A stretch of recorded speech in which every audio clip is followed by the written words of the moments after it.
भगवान की कथा कैसी है। राम कथा शशि किरण समाना, संत चकोर करहि जेहि पाना। जासु नाम जप सुनहु भवानी, भव बंधन करहि तर ज्ञानी। प्रभु की कथा चंद्रमा के किरणों की तरह है। कैसी है? चंद्रमा के किरणों की तरह। जैसे चकोर को किरणों से प्रेम होता है, प्यार हो जाता है, वैसे ही भक्तों को बाकी बिहारी जी से प्यार होता है। चांद को देखा तो जा सकता है, लेकिन आंगन में नहीं उतारा जा सकता। कमाल की बात है कि चांदनी हमारे आंगन तक आ जाती है, वैसे ही भगवान तो हर जगह हमसे दूर नहीं है। भले ही लगे नहीं दिखाई दे रहे, दूर है, लेकिन धन्य है उनकी कथा तो हमारे घर घर तक आ जाती है। अब मन में बात आती है कि भागवत कथा हम क्यों सुने, इसको सुनने से क्या फायदा। भाई कोई प्रॉफिट हो तब तो सुने। कई जगह होता है महाराज, अरे पिछले साल ही भागवत कथा हुई थी, फिर इस साल कथा हो रही है, अरे महाराज कितना सुने। महाराज भगवान की कथा तो ऐसे महाराज सुनते जाए सुनते जाए सुनते जाए, फिर भी ये मन भाए नहीं, उबे नहीं। वही तो श्रोता है। श्रोता तीन प्रकार के, श्रोता, सोता और सरोता।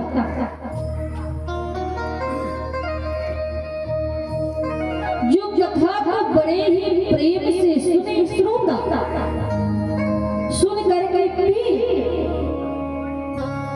जाने, और जब तक हम परमात्मा को जानेंगे नहीं तब तक कैसे पहचानेंगे भाई। जब हम इनकी महिमा के बारे में सुनेंगे तभी तो हम जानेंगे, पहचानेंगे, मानेंगे हमारा गोविंद कितना कृपालु दयालु है, कैसे कैसे भक्तों का उद्धार किया, कितनी लीलाएं की। जाने बिनु न होई परती, बिनु परती होई नहीं रीति। जब तक हम जानेंगे नहीं तो हमारे मन में भाव आ ही नहीं सकता। महाराज कहते हैं जो मनुष्य 7 दिन तक श्रीमद् भागवत महापुराण की कथा को सुन लेता है, हृदय में बिहारी जी के लिए प्रेम जागृत हो जाता है, तो उस व्यक्ति की सारी मनोकामनाएं पूर्ण हो जाती है। जैसे दरिद्री को धन मिल जाता है, निसंतान वाले को संतान मिल जाते हैं, पद प्रतिष्ठा चाहने वाले को पद प्रतिष्ठा मिल जाता है, रोगी को निरोगी काया मिल जाती है। महाराज आप इनसे जो भी मांगोगे आपकी सारी मनोकामनाएं निश्चित ही पूर्ण होगी। बोलिए भागवत महापुराण की। तो ये कोई बेटी नहीं है, ये भगवान का साक्षात वामांगमय स्वरूप श्रीमद् भागवत महापुराण है। बोलिए भागवत महापुराण की। महाराज नैमिषारण्य की पावन भूमि पर 88,000 ऋषि बैठे हुए थे। जैसे आप सभी विराजमान हैं, भगवान की सुंदर सी कथा का रसपान कर रहे हैं, वैसे ही एक बार सारे सौनक जी महाराज, सारे ऋषि 88,000 ऋषि बैठे हुए थे श्री नैमिषारण्य की पावन भूमि पर।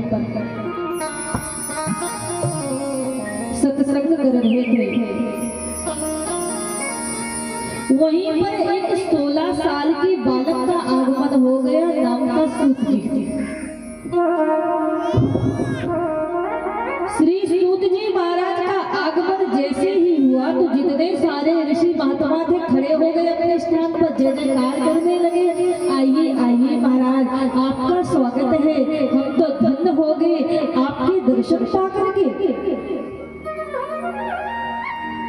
बड़ा ही स्वागत सत्कार करने लगे सभी लोग। तो सूत जी महाराज आश्चर्य में पड़ गए और कहा, आप हमसे वयोवृद्ध उम्र में बड़े हो, फिर भी आप मुझे प्रणाम कर रहे हैं, क्यों?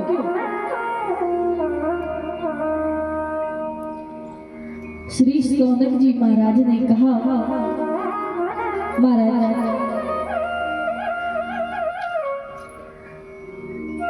इस संसार के अंधकार को दूर करने के लिए तो सूर्य भगवान समर्थवान है, सूर्य की हजारों करोड़ों किरणें हैं, लेकिन महाराज मनुष्य के हृदय अज्ञान अंधकार को केवल गुरु दूर कर सकता है, या तो कोई संत। हम लोगों के हृदय में अज्ञान अंधकार छाया हुआ है।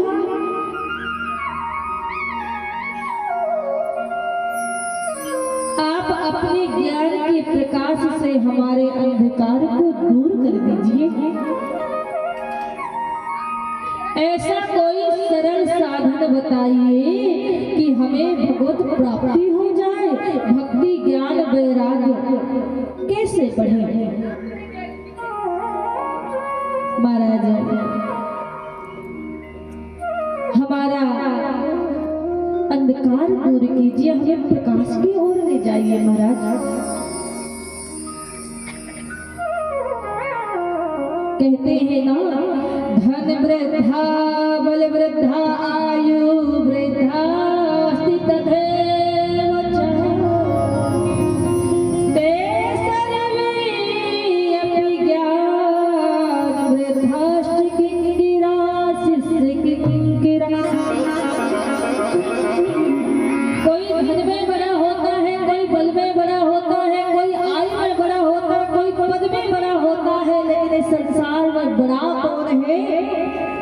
बोले महाराज, जो ज्ञान में बड़ा हो उसी को बड़ा माना जाता है। आप भले ही दिखने में छोटे हैं, लेकिन आपके अंदर ज्ञान कूट कर भरा है। इसलिए महाराज आप हमें भी कुछ बताइए, कोई सरल साधन बताइए भगवत प्राप्ति का। यह सुन करके बहुत गदगद हो गए श्री सूत जी महाराज और कहा, एक बार की बात है कि श्री नारद जी महाराज भ्रमण करते हुए जा रहे थे, कीर्तन करते हुए जा रहे थे। श्रीमन नारायण नारायण हरे हरे, श्रीमन नारायण नारायण हरे हरे।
सौनक जी महाराज ने कहा श्री सूत जी से, बोले महाराज ये भागवत कथा 7 दिन में सुनने की परंपरा कैसे चालू हुई? आपने कहा कि नारद जी महाराज ने 7 दिन तक बैठ करके कथा सुनी सनकादिक ऋषियों से, लेकिन नारद जी महाराज 2 घड़ी से ज्यादा कहीं टिक नहीं सकते थे, तो 7 दिन कैसे कथा सुनी? तब बताया, कहा श्री सूत जी महाराज ने कहा कि एक बार की बात है, श्री नारद जी महाराज भ्रमण कर रहे थे, मन की शांति के लिए हर जगह घूम रहे थे। काशी गए, बनारस गए, हरिद्वार गए, श्रीगंग गए, सेतुबंद गए, हर जगह गए, लेकिन मन की शांति नहीं मिली। मन बड़ा उदास हो गया, कुछ समझ में नहीं आ रहा। मन में सोचा जरा संतों के पास जाकर के देखें, शायद वहां आनंद आएगा, क्योंकि ध्यान पूजा पाठ तो एकांत में हो जाता है, लेकिन सत्संग एकांत में नहीं होता। सत्संग तो सबके साथ करने में ही आनंद आता है, सुनने में ही आनंद आता है।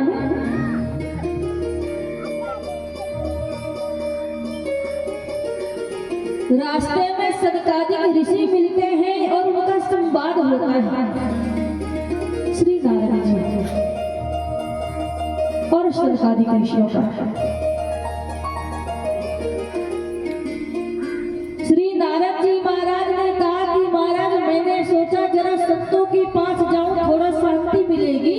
तो वहां की स्थिति क्या मैं देख रहा हूं कि संत भी पाखंड परायण होते जा रहे हैं। पहले का क्या समय था, जो जितनी ज्यादा विरक्त होते थे उतने माने जाते थे, अरे ये महाराज जी हैं, आओ जाकर के दर्शन कराए। लेकिन आज के समय में जितनी ज्यादा वैभवशाली है उतने सारी तो नहीं, लेकिन थोड़ा मन उदास हुआ मेरा। ये किसका आश्रम है? बोले मोदी बाबा का आश्रम है, और नाम तो है मोदी बाबा का आश्रम है, लेकिन लाइन लगी है बच्चों की, किलकारियां गूंज रही है। ये त्यागी जी का आश्रम है, लेकिन महाराज त्यागी जी जिन्होंने सब कुछ त्याग दिया, लेकिन देख के आ रहे हैं कि बड़े बड़े महल बने हुए हैं, बड़े बड़े अटारियां बनी हुई हैं। महाराज ये सब देख करके मेरा मन बहुत ज्यादा उदास हो गया। फिर सोचा कि जरा जाए गृहस्थी में जाकर के देखे वहां की स्थिति क्या है। तो वहां जाकर के देखा तो देख के आ रहे हैं कि माता पिता की सेवा कब तक हो रही है, जब तक तिजोरी की चाबी। सास ससुर की सेवा कब तक हो रही है, बहू कब तक कर रही है, जब तक उनको तिजोरी की चाबी नहीं देंगे खूब सेवा करेंगे। जैसी तिजोरी की चाबी मिली सो महाराज माता पिता की चारपाई खेत खलियान में, तो अनाथ आश्रम में कई जगह देखने को मिलता है, सुनने को मिलता है ना, कितनी गलत बात है। माता पिता पूज्य है, इनकी सेवा करनी चाहिए। कहते हैं कि कभी भी आप घर से बाहर निकलिए तो हमेशा आप माता पिता के चरणों को प्रणाम करके जाइए, उनका आशीर्वाद लेकर के जाइए। जब आप उनका आशीर्वाद लेकर के जाएंगे तो देखना आप अकेले नहीं रहेंगे, आपके साथ उनका आशीर्वाद सदा रहेगा और आपका कार्य हमेशा सफल होगा। बोलिए बाकी बिहारी लाल की महाराज। लेकिन गृहस्थियों की हालत क्या, स्थिति क्या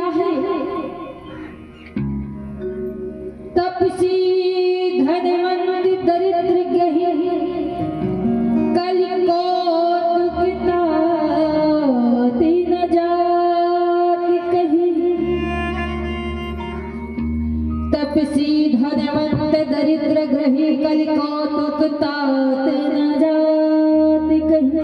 महाराज क्या हालत है, क्या इष्ट देखने को मिलते हैं।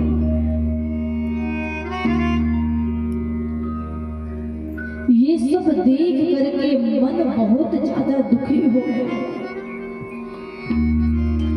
अरे महाराज कोई सलाह लोगों को लेनी होती है तो घर के बच्चों को सलाह अपने माता पिता से लेनी चाहिए, बड़े बुजुर्गों से लेनी चाहिए। लेकिन सलाह भी लेनी है तो कहा जाते हैं ससुराल पहुंच जाते हैं, साले साथ से लेते हैं। वो कहावत है ना, दीवार बिगाड़ो आरो और घर बिगाड़ो साला। महाराज क्या है ये सब। अपने माता पिता बैठे हैं, घर वाले बैठे और हम जा रहे हैं ससुराल, कितनी गलत बात है। ये सब देख करके मन कितना ज्यादा दुखी हो गया कि महाराज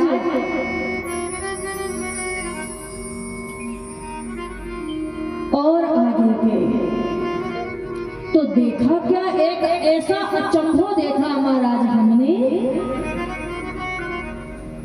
कि एक जगह एक मैया बैठी हुई थी, उसके पास दो पुरुष लेटे थे। अचेत अवस्था में वो माँ बड़ी जोर से रो रही थी, करुण क्रंदन कर रही थी। उनके पास अनेक देवियां खड़ी, कोई हवा कर रही, कोई पंखा कर रही, सब। लेकिन देखा क्या कि वो माँ बड़ी जोर से रो रही और बार बार जो उनके पास दो पुरुष लेटे थे उनको हिला डुला रही। तो अब सत्य का स्वभाव तो ऐसा होता है, बड़ा कोमल होता है, नहीं देखा गया। तो मन में सोचा पता नहीं कौन मैया है, जरा जाकर के देखे क्यों दुखी है। तो पास में गए और थोड़ा और पास गए, फिर मन में सोचा कि भाई माताओं का स्वभाव ऐसा होता है, एक पल में रोने लगती और एक पल में हंसने लगती है। कहीं ऐसा ना हो कि कह दे अरे बाबा हम माताओं के बीच में बुढ़ाऊ बाबा का क्या काम है, तुम काय को चले आए, जाओ। तो नारद जी ये सोच करके पीछे मुड़ने लगे। उसी समय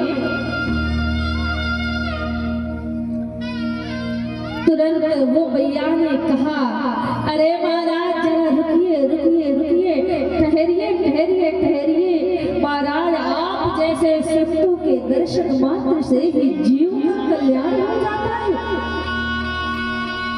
महाराज मेरा भी दुख दूर कीजिए, मैं बहुत दुखी हूँ। नारद जी ने कहा देवी आप कौन हो और ये जो तुम्हारे बगल में पुरुष लेटे हैं ये कौन है, तुम्हारे क्या लगते हैं।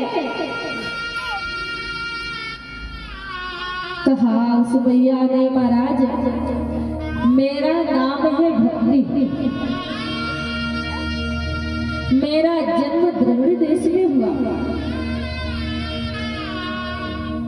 कर्नाटक में बड़ी पली, महाराष्ट्र आदि प्रदेशों में मेरा बड़ा सम्मान हुआ है। लेकिन कई प्रदेश ऐसे हैं जहां पर मुझे अंगभंग कर दिया और जब से वृंदावन धाम आई हूँ तब से मैं तरुण हो गई हूँ। लेकिन ये जो पुरुष आपको दिख रहे हैं ये मेरे दोनों पुत्र हैं, ज्ञान और वैराग्य। ये जर्जर हो गए, मूर्छित अवस्था में पड़े हैं। मैं बार बार इनको जगाने का प्रयास कर रही लेकिन ये जग नहीं पा रहा। यही मेरा सबसे बड़ा दुख है। माँ जवान है और बेटे बूढ़े हैं, क्यों महाराज, क्या कारण है ये मेरे बेटे नहीं जग रहे। तब नारद जी ने सुना तो कहा देवी परेशान मत हो, चिंता मत करो, मैं कुछ प्रयास करता हूँ। तुरंत गीता पाठ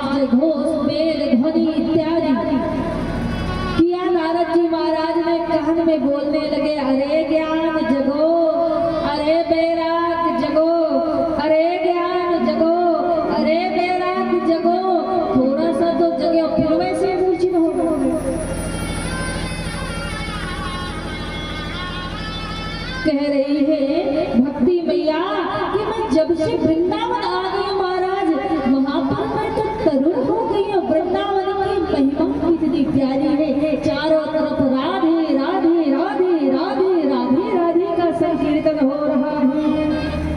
भक्त कहते हैं ना,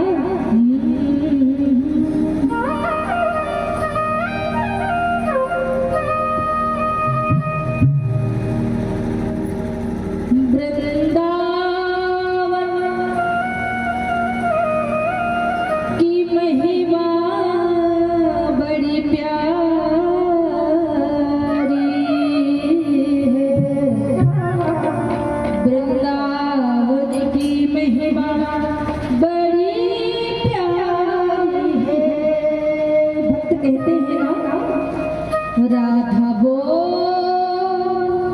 श्यामा बोल वृंदावन की गलियन में। राधा बोल श्यामा बोल वृंदावन की गलियन में। श्यामा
श्याम के संग करते हैं गिलो, श्याम के संग करते हैं गिलो, श्याम के संग करते हैं गिलो, वृंदावन की गली हो, वृंदावन की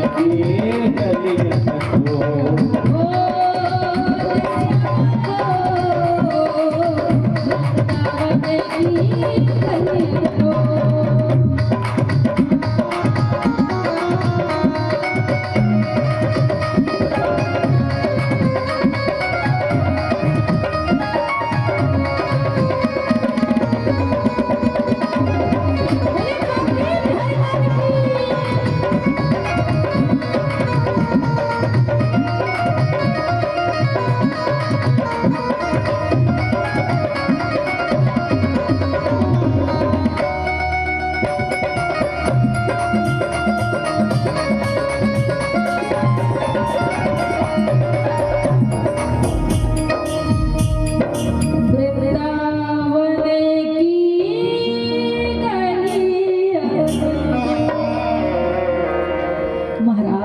वृंदावन की कितनी महिमा कही। चैतन्य महाप्रभु भजन करते हुए रास्ते में जा रहे थे। रास्ते में एक छाछ बेचने वाला मिल गया। बोले महाराज आइए आइए छाछ पीजिए। चैतन्य महाप्रभु ने कहा कि बढ़िया एक गिलास ठंडाई पी, छाछ पिया, जाने लगे। छाछ पिलाने वाले व्यक्ति ने कहा अरे महाराज रुकिए रुकिए, आप तो छाछ पी करके जाने लगे, जरा दाम तो दे दीजिए। चैतन्य महाप्रभु ने कहा भैया दाम हमारे पास तो कोई दाम नहीं है, एक ही चीज है। झोली में हाथ डाला और ऐसे हाथ में थमा दिया और कहा राधा बोल श्याम बोल वृंदावन की गलियां दो। भैया हमारे पास तो यही है और तो कुछ नहीं है, कोई बात नहीं। पीछे मेरे शिष्य आ रहे हैं, आप उनसे ले लेना जल्दी। चैतन्य महाप्रभु तो गए, पीछे पीछे 4 शिष्य आ रहे कीर्तन करते हुए। अरे महाराज ठहरिए ठहरिए, छाछ पीजिए। छाछ पिया भैया। वो आगे जो महाराज जी गए थे उन्होंने कहा था दाम आप देंगे तो जरा दाम दे दीजिए हमारा। अच्छा अच्छा वो महाराज जी वो तो हमारे गुरु जी हैं, और जब गुरु जी के पास कुछ नहीं तो चेला के पास क्या होगा।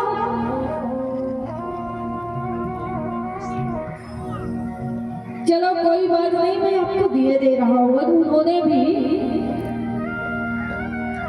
झोली में हाथ डाला और ऐसे निकाल करके उनके घड़े में डाल दिया और कहा राधा बोल श्याम बोल वृंदावन की गलियां दो। जल्दी उस राहगीर ने सोचा कि चलो कोई बात नहीं, कुछ नहीं मिला, चलो आज मैंने संतों की सेवा ही कर। घड़ा खाली है, छाछ खत्म है, अब लेकर के जाने लगे। मन में सोचा कि संतों ने दिया है कुछ, भले ही नाम दिया भगवान का तो वो भी रास्ते में बोलते हुए जा रहे हैं राधा बोल श्याम बोल वृंदावन की गलियां दो।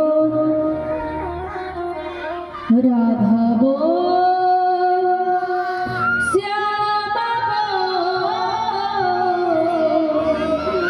वृंदावन की गलियां होते हुए जा रहे घर की ओर तो धीरे धीरे ऐसा महसूस हुआ कि बहुत वजन समझ में आ रहा। घड़े में बड़ा वजन समझ में आ रहा, कुछ समझ नहीं आ रहा। तो मन में सोच रहे चैतन्य महाप्रभु की वैसे तो घड़ा खाली था लेकिन इतना वजन क्यों समझ में आ रहा। घर में जैसे ही पहुंचे घड़ा को उतार करके देखा तो देखते क्या है कि पूरा घड़ा सोना चांदी हीरा मोती जवाहरात से भरा हुआ है। ये देखा तो गदगद हो गए, वाह प्रभु आपकी जय हो जय हो जय हो, जय जयकार करने लगे। आपकी लीला तो अपरंपार है। आज मैंने कीर्तन बोला तो आपने इतना कुछ दे दिया। काश मैंने सच्चे हृदय से बोला हो तो आप स्वयं कहना चाहते महाराज आपकी लीला अपरंपार है। जय हो जय हो जय हो। वृंदावन की कितनी प्यारी महिमा है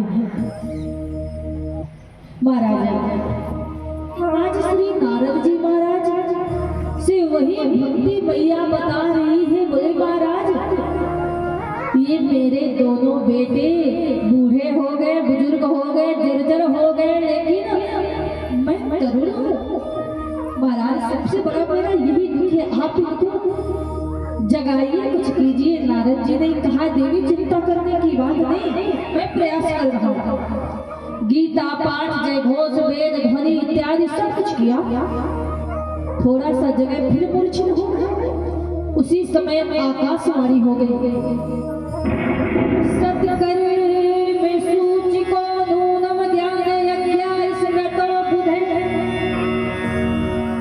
श्रीमद्भागवतालापासत गीता सुता देवी। आकाशवाणी हुई कि महाराज सत्कर्म कीजिए। नारद जी ने कहा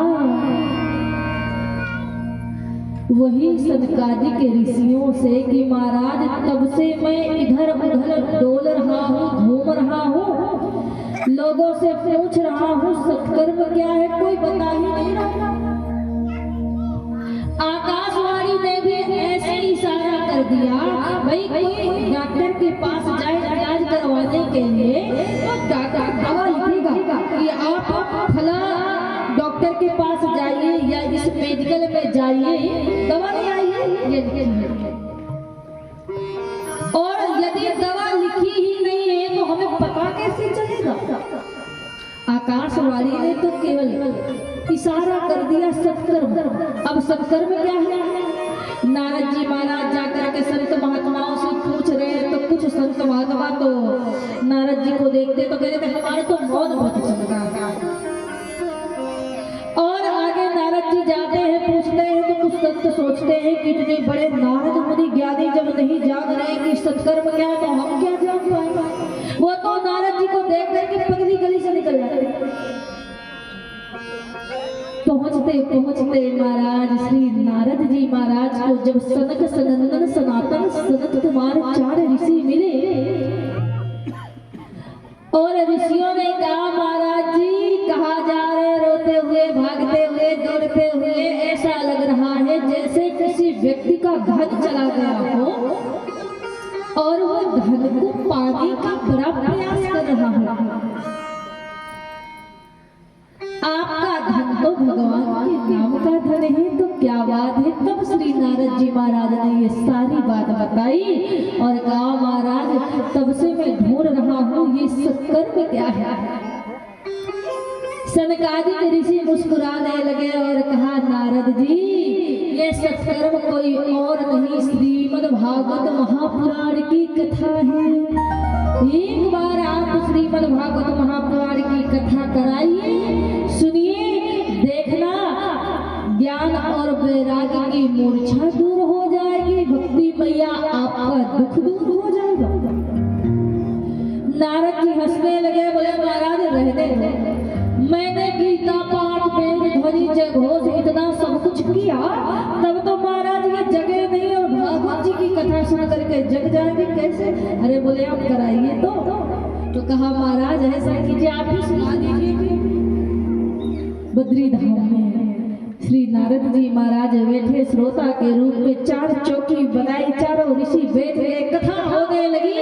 और जैसे कथा शुरू हुई महाराज, ऋषियों को पता चला, संतों को पता चला, दौड़ दौड़ करके आ रहे हैं, भगे चले आ रहे, लंबी भीड़ लगी हुई है महाराज, जय जयकार कर रहे हैं।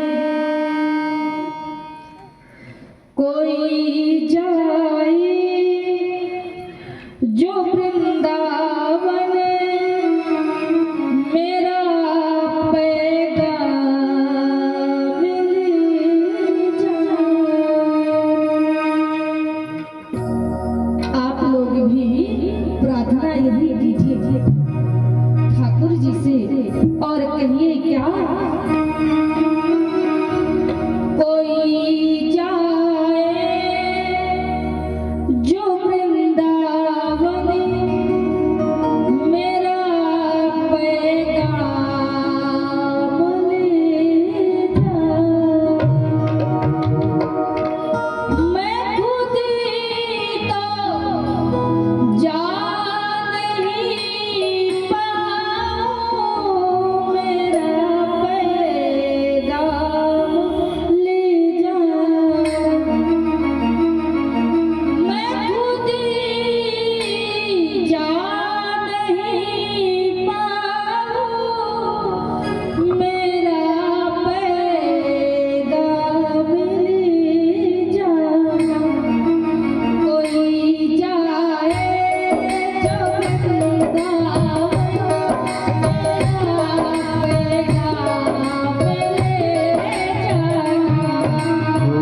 जाए जो वृंदावन, मेरा पैगाम ले जाए। कोई जाए जो वृंदावन, मेरा पैगाम ले जाना। नहीं तो जा नहीं पाऊँ, मेरा पैगाम ले जाना।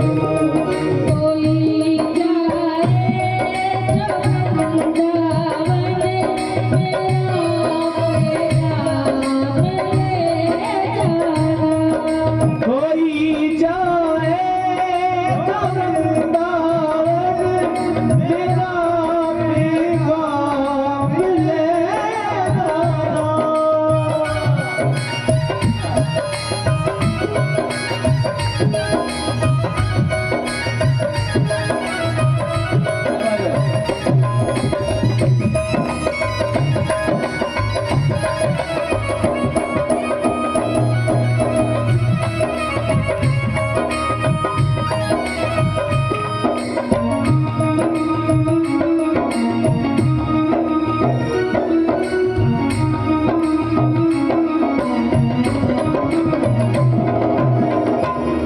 ये कहना मुरली वाले, मुझे तुम कब बुलाओगे?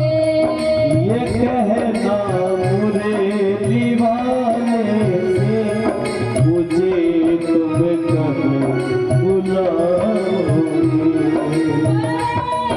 जो जानमाला से, मुझे कब तुम छुड़ाओगे? बड़े जो जाने माया के, उन्हें तुम कब छुड़ाओगे?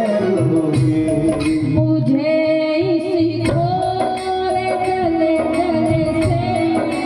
है इस घोर दलदल से, मेरे भगवान ले जाना।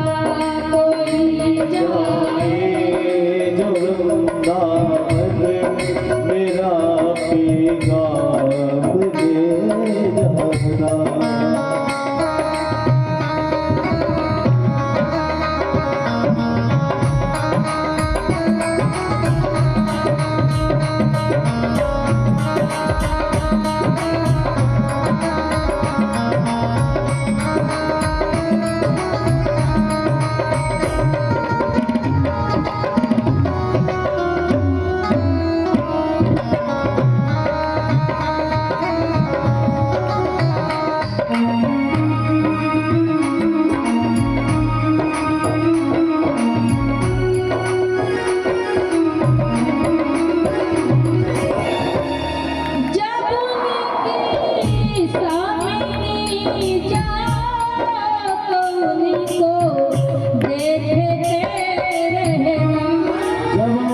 के साथ ले जाओ तो उनको देखते रहना।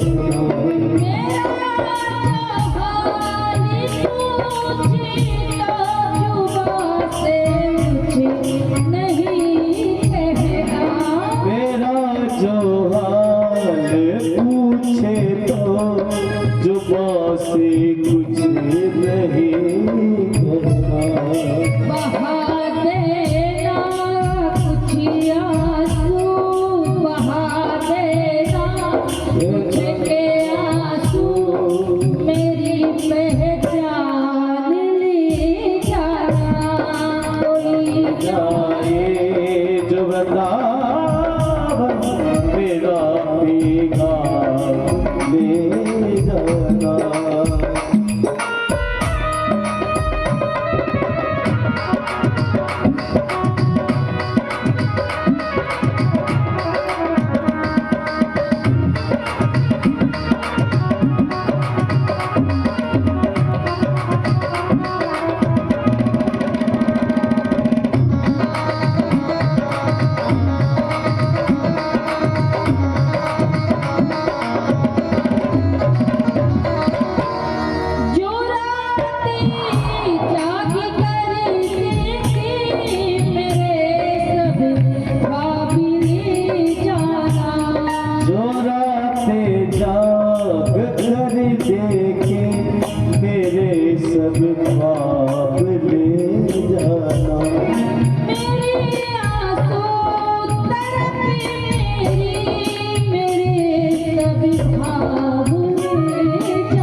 वृंदावन नहीं गए ना, तो यही ठाकुर जी से प्रार्थना कीजिए, हे प्रभु कोई जाए जो वृंदावन मेरा पैगाम ले जाना। मैं खुद तो जा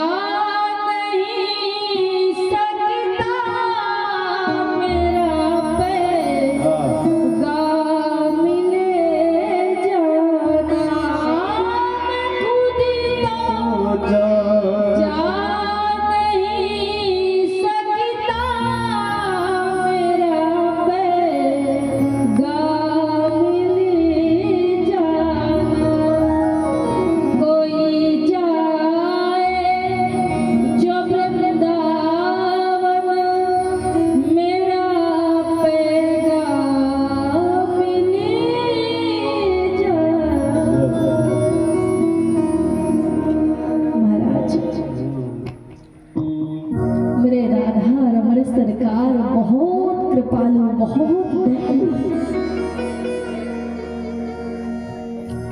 बहुत दयालु।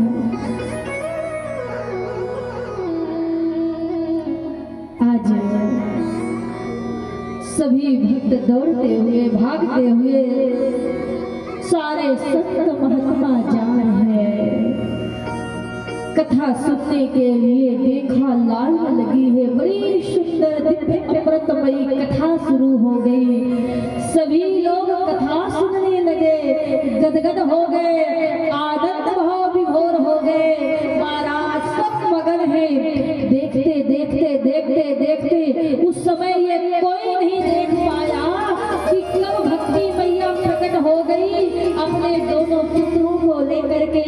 ज्ञान वैराग भक्ति मैया प्रकट हो गई है, झूमने लगी है, नाचने लगी है।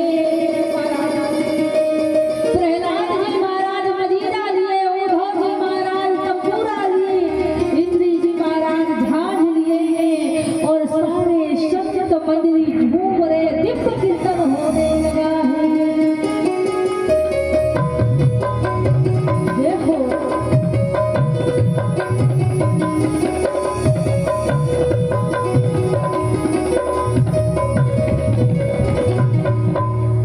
आज महाराज लोगों ने देखा, अरे राम राम राम, इस समय कब आए भक्ति मैया, कब प्रकट हो गए, कोई नहीं जानता।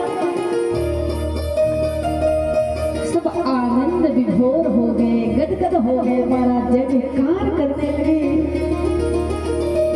ये भागवत जी की महिमा,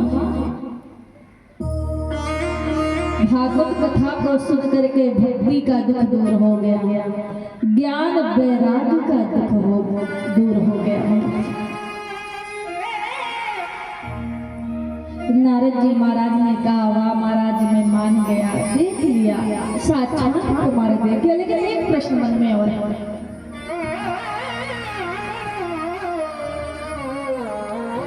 क्या महाराज इस भागवत कथा को सुन करके कोई पापी भी कर सकता है?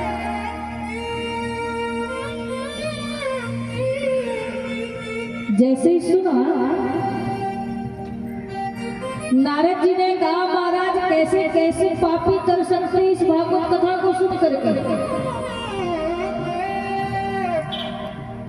सनकादिक ऋषियों ने कहा, है नारद जी महाराज, जिसने जीवन भर पाप किया हो, आज तक कोई पुण्य का काम ना किया हो, यहाँ तक माँ किसी और बिरादरी की, पिता किसी और बिरादरी का, पाप में ही डूबा रहा हो, यदि ऐसा व्यक्ति भी इस भागवत कथा को सुन ले तो मगन हो जाता महाराज। हाँ महाराज, उसका भी उद्धार हो जाता। नारद जी ने कहा, जिंदा की बात हटाइए, मुर्दा व्यक्ति भी इस कथा को सुन लेता है तो उद्धार हो जाता। हमारा बिल्कुल सत्य घटना आपको सुनाए। हाँ,